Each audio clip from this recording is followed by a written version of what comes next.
কিসের লিফলেট বিলি করছেন? লিফলেট হচ্ছে অনেকগুলো কারণে। এক নম্বর কারণ হচ্ছে যে সম্প্রতি তৃণমূল নেত্রী আমাদের মুখ্যমন্ত্রী একটা ফরমান দিয়েছেন, সারা পশ্চিমবাংলায় যে সমস্ত হকাররা আছে তাদের উচ্ছেদ করতে হবে। তো যানজট সৃষ্টির বিরোধিতা আমরা করব না, যানজট সৃষ্টির বিরোধিতা আমরা করছি না, কিন্তু এই লোকগুলোকে দীর্ঘদিন ধরে ওরা টাকা পয়সা নিয়ে লোকগুলোকে রাস্তার ধারে বসিয়েছিল। আজকে দীর্ঘদিন ধরে লোকগুলো ওই টুকুনি ব্যবসার ওপর তাদের পরিবারগুলো চলছে। আজকে রাতারাতি তাদের বিরুদ্ধে পুনর্বাসন না করে তাদেরকে উচ্ছেদ করা, এটার বিরোধী আমরা।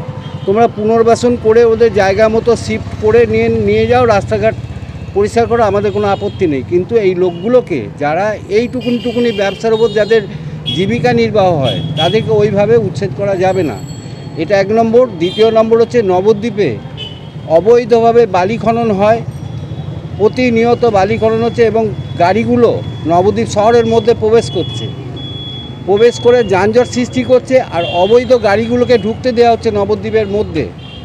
আর ওইভাবে বালি তুলে লক্ষ লক্ষ কোটি কোটি টাকা ওরা উপার্জন করছে বছরের পর বছর, এটা আমাদের বিরোধিতা।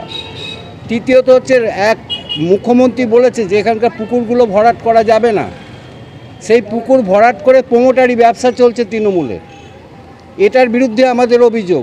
বিভিন্ন জায়গায় অবৈধ নির্মাণ হচ্ছে, পুকুরের ধারে পুকুর ভরাট করে অবৈধ নির্মাণ হচ্ছে, এইগুলোর বিরুদ্ধে আমাদের মূলত অভিযোগ এখানে।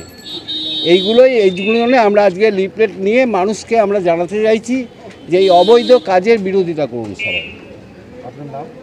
আমার নাম জীবন কৃষ্ণ সেন, আমি নবদ্বীপ বিধানসভার যুগ্ম আহ্বায়ক।